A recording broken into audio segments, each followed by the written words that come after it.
There up in Cheshire. Well, with us this morning to review the papers, our political journalist Isabel Oakeshott and the chief leader writer for The Observer, Sonia Sodha. Nice to see you both again.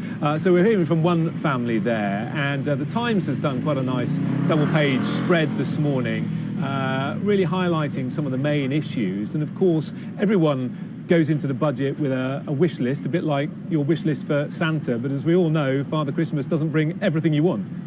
Well, absolutely, and it's quite a challenging picture and backdrop against which Philip Hammond has to deliver this budget. A very, very difficult financial environment. Of course, there are some positives, very high employment rates, though not complete employment, as I think he unfortunately suggested at the weekend. Well-paid job. I mean, a lot of people are in very poorly paid jobs, aren't they? The pressure on wages and so on. So I think he's got a very difficult balancing act today. On the one hand, there's a lot of pressure from his own party to produce a ginormous rabbit out of a hat and somehow try to reset the agenda, show that this faltering administration has more up its sleeve than just sort of staggering from one crisis to another. There is some vision and, you know, that they have some really positive ideas. On the other hand, you know, we all know that previous budgets have unravelled quite spectacularly. There was the notorious omni-shambles budget under George Osborne, and that haunts chancellors. Everybody who has ever thought about delivering a budget since the omni-shambles has been very conscious of the potential for apparently small things to coalesce together to create a crisis. So I'm afraid this is probably going to be more of a safety-first budget from the Chancellor today. Yeah, interesting. Yeah, 3 U-turns in the last 3 budgets.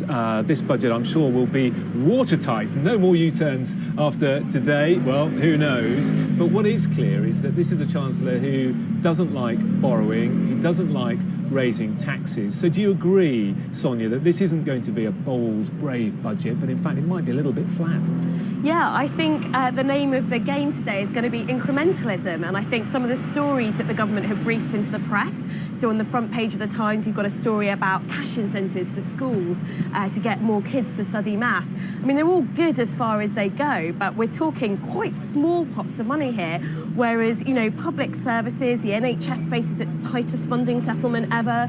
Schools are facing real funding cuts per pupil in the run-up to 2020. So there are lots of people running Britain's public services saying to the government, look, this is getting too tough now. Austerity has been going on since 2010.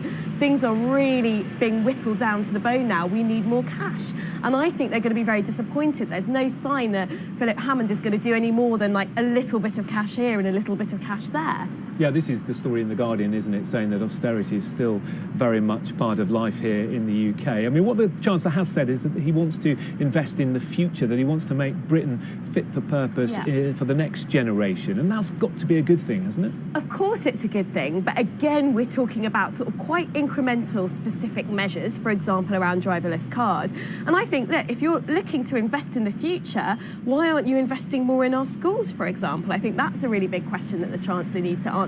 Why isn't he investing more in welfare? Some families are going to be experiencing cuts through universal credit of, you know, up to sort of £3,000 a year in the next kind of 3 or 4 years. That's a lot of money for low-income working families, and those are kids who are going to be growing up in child poverty. That's not investing in the future. I definitely feel I have to come in here because Sonia's getting really party political. I mean, yes, lovely to have all that money, but at the end of the day, people have to recognise that more borrowing does come at a price. You know, yes, there is such thing as a magic money tree. You can keep borrowing, but somebody is going to have to pay that bill later. I personally don't think we should be chucking yet more money at welfare. But the Chancellor is delivering some quite expensive tax cuts to more affluent households through increases in the personal allowance. He could not do that and soften the blow for the lowest income families, and that's what I'd like to see. I don't think we're going to agree on that one. And you talked about universal credit. It may be that there's some changes there as well.